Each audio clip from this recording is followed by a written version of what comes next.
Welcome to the section 7.4 notes. Today we're going to talk about finding the area of a triangle. Normally, you just have 1/2 base height. You're not always going to be given those, so we're going to find a few different ways to find the area. So if you are given two sides and an included angle, so if you're given side, angle, side, your theorem or your formula is this: S equals 1/2 of AB sine C. We're saying S is the area. Some people have it labeled differently. Some have capital A. We try to avoid capital A since we have capital A as one of the angles. So this is just area, but it's a capital letter. And the lowercase still are the side lengths, and the capital letters like C and such are going to be angles.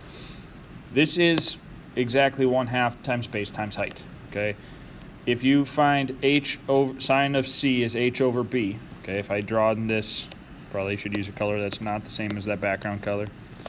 If you draw in that altitude, make it a right triangle, you can solve that thing for H. That'll be B times sine of C, and the height of this triangle would then be B times sine C, and the base would be angle, or side length A. So that's where that comes from. If you are given two angles and a side, so this could be angle, angle, side, or angle, side, angle, it's the exact same theorem, okay? The only thing that's different, so like this is still this. The only thing that's changed is letter B. But if we use our law of sines, like we have right here, cross multiply, divide by sine A, you can get that B is equal to sine of B over sine of A, because those sine of A's cancel each other out. So you can plug that thing in. That'll give you A times sine of B over sine of A times sine of C, which just looks kind of convoluted, but it is what it is. Next one is if you have three sides, you can use Heron's formula. So again, this S is area, and it is capital, and all of the letters under here are lowercase. All right, we're lowercase s. That's what these ones are. Represents the semi-perimeter. Semi-perimeter is just if you add up the entire perimeter and divide by 2. So now we're going to find the area of these triangles. This first one, you're going to use Heron's law or Heron's formula. So we give you three side lengths. So the first thing I'm going to do is figure out what S equals, little s.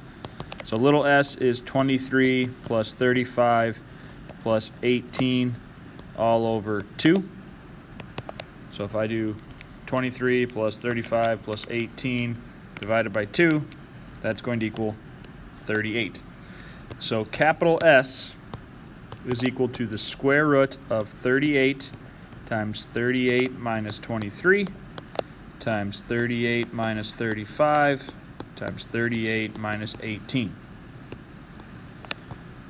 So big S is equal to, and I'm just going to simplify each set of parentheses.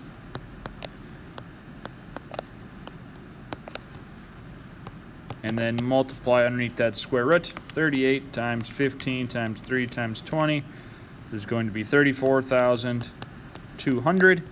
And it says round to the nearest tenth.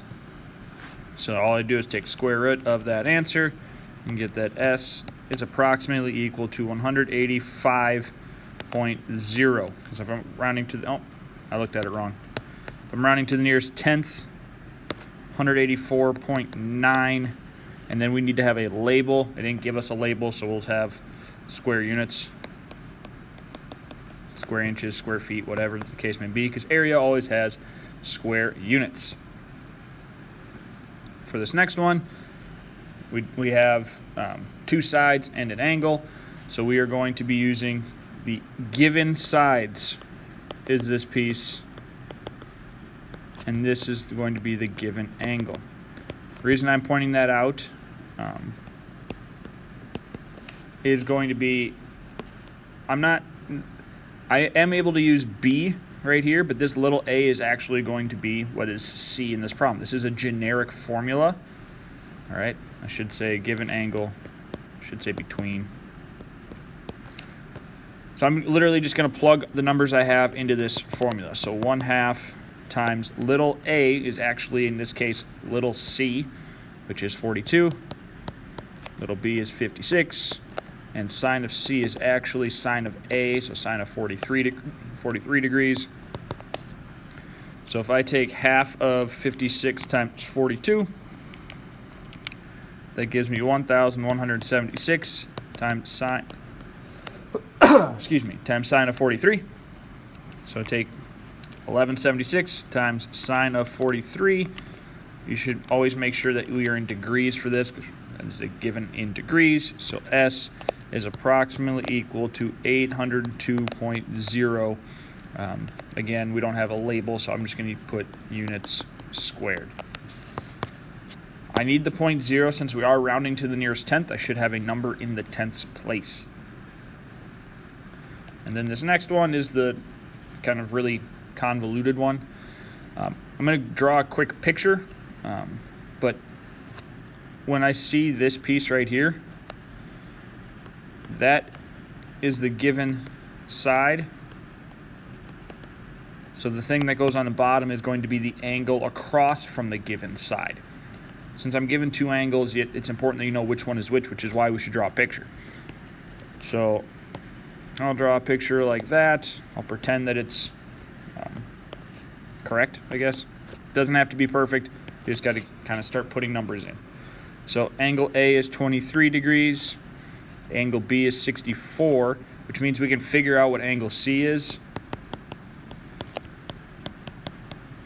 If I just take 180 minus 64 minus 23, angle C is going to be 93 degrees. All right. Across from angle B is an 81. All right. So my theorem, my formula for this is based off of this one right here. I'm going to rewrite it using the values that we actually have. So this is 1/2 times B squared times sine of A sine of C over sine of B. If you just look at this later on without any volume, you might be going, what the heck, why are these different? This is just the generic one for any triangle. This is the generic one for this specific triangle. Okay? We were given this side length, so because we're given the B side length, our angle in the bottom has to match up. So in here it was A and A, so we have to have B and B. The other two angles go on the top. So S is equal to 1/2 of 81 squared times sine of 23 times sine of 93 divided by sine of 64. I'm always going to kind of simplify this part first and then worry about that later. So if I do 81 squared times 1/2, that gives me 6561 over 2. And then this is sine of 23 times sine of 93 over sine of 64. So I'm going to plug this whole thing into my calculator. So right now in my calculator I have 6561 divided by 2, or 3,280.5. So I'm going to plug that in. I don't need that piece, I guess. And then I'm going to hit multiply and then parentheses, and I'm going to put this top part.